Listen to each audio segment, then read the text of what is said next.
ഈശോയിൽ ഏറ്റവും സ്നേഹം നിറഞ്ഞവരെ, ആണ്ടുവട്ടത്തിലെ 5-ാം ഞായർ തിരുസഭാ മാതാവ് വചന വിചിന്തനത്തിനായി നൽകുന്ന സുവിശേഷ ഭാഗം ലൂക്കായുടെ സുവിശേഷം 5-ാം അധ്യായം 1 മുതൽ 11 വരെയുള്ള തിരുവചന ഭാഗങ്ങൾ.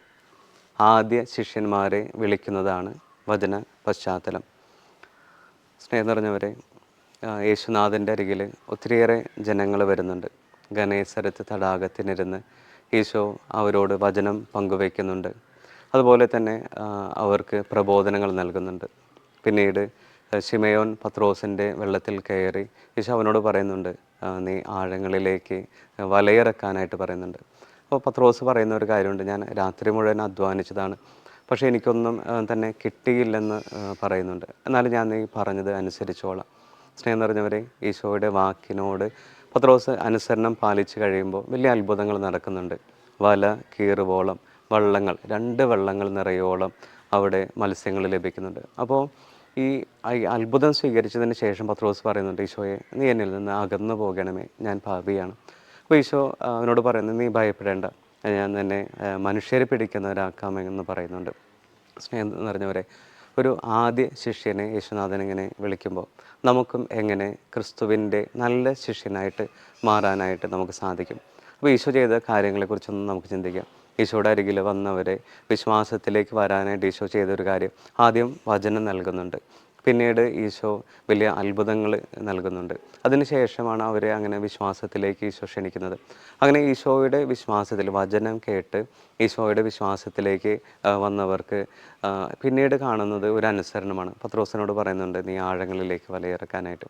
പത്രോസ് എന്ന് പറയുന്നത് വലിയൊരു മുക്കുവനാണ്. നമുക്കെന്ന് പറഞ്ഞിട്ടുണ്ടെങ്കിൽ കടലിൽ എവിടെ വലയിറക്കിയാലും മീനെ കിട്ടും എന്നുള്ളൊരു വലിയൊരു ധാരണയും അറിവുള്ളൊരു മനുഷ്യൻ. പക്ഷേ അവിടെയൊക്കെ എളിമപ്പെട്ട് നിൽക്കുന്ന ഒരു പത്രോസിനെ കാണാനായിട്ട് സാധിക്കും. രാത്രി മുഴുവനും വലയിറക്കി. അപ്പം മീനെ കിട്ടാൻ സാധ്യതയുള്ളത് രാത്രി കാലഘട്ടങ്ങൾ. പക്ഷേ ആ ഒരു സമയത്ത് മുഴുവനും അധ്വാനിച്ചിട്ട് ഒന്നും കിട്ടാതെ എളിമപ്പെട്ട് നിൽക്കുന്നവൻ്റെ അരികിലാണ് ദൈവം വലിയ അത്ഭുതങ്ങളൊക്കെ ചൊരിയുന്നത്. അവൻ പറയുന്നൊരു കാര്യമുണ്ട്, ഞാൻ പാപിയാണ്, എൻ്റെ മേൽ കരുണയായിരിക്കണമേ. എന്നെ ആ ഒരു അനുതാപം നിറഞ്ഞ ഒരു മനസ്സോടു കൂടെയാണ് പത്രോസ് ഈശോയുടെ അരികിൽ നിൽക്കുന്നത്.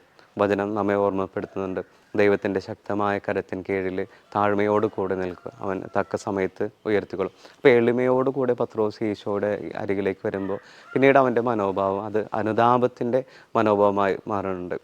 തനിക്കൊരു യോഗ്യത പോലും ഇല്ലാതിരുന്നിട്ട് പോലും ഈശോ എനിക്ക് വേണ്ടി അത്ഭുതങ്ങൾ ചെയ്ത് കഴിയുമ്പോൾ അവനിൽ അനുതാപം നിറയുന്നുണ്ട്. ഈ അനുതാപം നിറഞ്ഞ ഒരു സമയത്താണ് അവനിലുള്ള ഈശോയുടെ ദൗത്യം, ഒരു യഥാർത്ഥ ശിഷ്യൻ്റെ ദൗത്യം എന്തെന്ന് അവൻ തിരിച്ചറിയാനായിട്ട് സാധിക്കുന്നത്. അവൻ മനുഷ്യനെ പിടിക്കുന്ന ഒരാൾക്കാന്ന് പറയുമ്പോൾ അത് ഒരുവനെ ജീവനിലേക്കും നിത്യജീവനിലേക്കും കൊണ്ടുവരേണ്ടത് തൻ്റെ കടമയാണ്, ദൗത്യമാണെന്ന് ഒരു നിമിഷം പത്രോസ് തിരിച്ചറിയുന്നുണ്ട്.